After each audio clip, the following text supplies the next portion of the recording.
We look like that the modern race of people, were genetically engineered by this superhuman race of aliens that came from another planet. and that we look like them.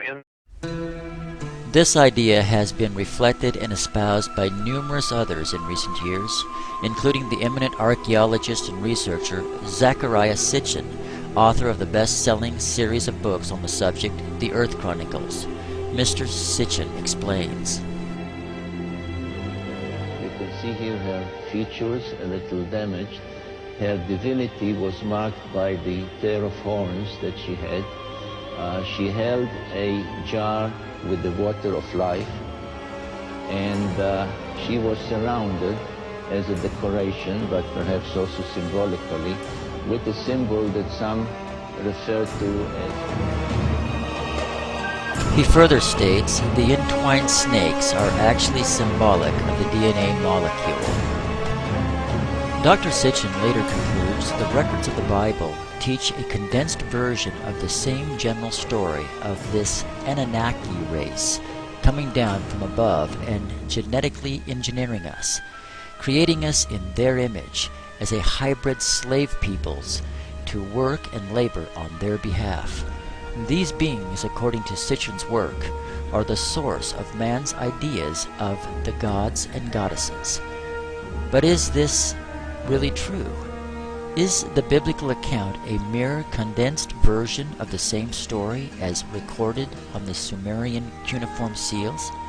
Or, in reality, does the Bible tell a different story and give us a different origin as well as a different reason to explain these heavenly visitations? What does the Bible have to say? In Genesis chapter 6, in the first few verses, we read that the sons of God saw the daughters of men and that they actually married them. And we also read, a little further on, that they produced children by them. This sentiment is reflected in all the major mythos of ancient cultures. The Bible not only describes this intermarrying of the angelic race with the human race, but also suggests these fallen angels taught their wives the magic arts forbidden by God, and yet today these very arts are receiving a huge resurgence of interest on a worldwide scale, and I do not think that this is by mere accident. It is obvious the histories of the Sumerians and other ancient cultures, including the Mayans, Incans, the Gita's of India, and numerous others, tell this similar tale of those who from the heavens came down. However, only the Bible deems these beings to be sons of God, or literally, fallen angels, while all other cultures paint them in the light they most desperately desire, the role of God Himself. So perhaps these ancient records and modern-day UFO experiences do not really reflect those of aliens from faraway worlds, but rather, perhaps, they serve more as proofs of the angelic race. Jesus said in the Gospels that a man would leave his father and mother and cleave to his wife, and they being two would become one flesh. Most biblical scholars believe this to be the sexual union. But it is not the sexual union where a man becomes one flesh with his wife, but rather the resulting conception. So too, when Jesus refers to one flesh as marriage, He is likewise speaking of this physical fusion of the two gene pools. The fallen angels, those who came down from above, did take wives of all they chose, and they further applied genetic technologies with the women, or upon the women, to produce their amazing hybrid progeny. These offsprings were known as the Nephilim, and it was because of this corruption of man's gene pool that God destroyed all flesh from the face of the earth. He opened up the windows of heaven and smote the earth, causing the great deep to burst forth in one day. This resulted in the global worldwide flood. But Noah and his family found favor in the Lord, and God spared Noah and his family for one reason only, because his line was the only human line left free of this demonic genetic manipulation and production of these fallen angels' hybrid seeds. Though the angels of God are very beautiful, Satan, one of the most beautiful angels at one time in heaven, and his minions have fallen from their first estate. And in spite of the claims of many, they look nothing like us.